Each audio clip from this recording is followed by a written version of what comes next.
Многу тајни во полициското постапување со акциската контрола во кабарето Пулс, која беше спроведена ноќта кога се случи трагичниот пожар, бидејќи МВР на 4 од 7 прашање на Телма за начинот на изведувањето на акцијата во Кочани, но и во други градови низ Македонија, достави одговори дека поради класифицирани информации не може да достави дополнителни детали. Дали за таа акција во кабарето Пулс, која била дел од поширока акција во државата за контрола на присуство на малолетници и дилање дрога, имало посебен оперативен план?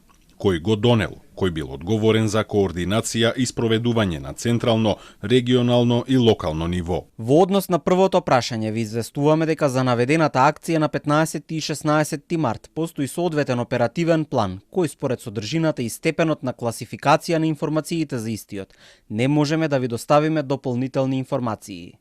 Истиот одговор дека се класифицирани податоците без да се наведе точниот степен на класифицирани информации, односно дали се користела широко распространетата пракса за правење строго доверливи информации во полицијата, се доставени на прашањата кој ја водел акцијата и кои полициски процедури се користени. По чија наредба одлука во акцијата на 16 март во Кочани се повикани полицајци од други полициски станици, како што е случајот со загинатиот полицаец. Кои оперативни процедури биле предвидени во планот за спроведување на акцијата? За прашањата под реден број 4 и реден број 5 ви информираме дека согласно степенот на класификација на информациите, содржани во оперативниот план, не можеме да ви дадеме подетални информации за наведената акција.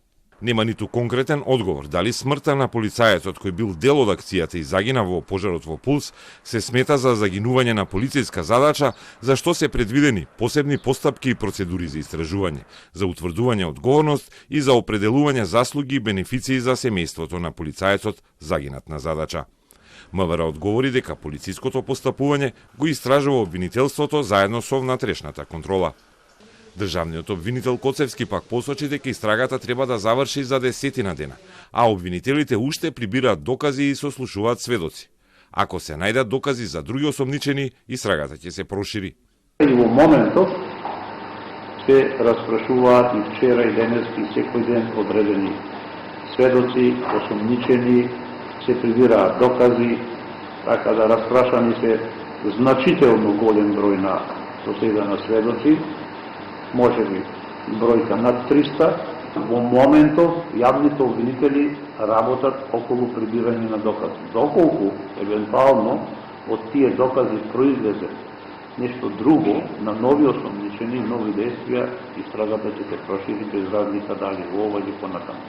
За трагедијата во Кочани досега се осомничени над 60 луѓе, од кои 13 се полициски службеници.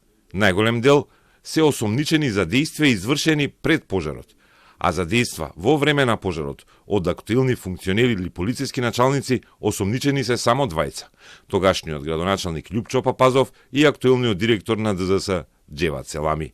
Обвинителството, МВР и власта негираат дека има селективност во истрагата со која се опфатени само поранешните функционери и началници. Меѓу апсените е и министерот Шабан Салију, но тој не е осомничен поради актуелната функција, туку поради функцијата која вршел до 2017.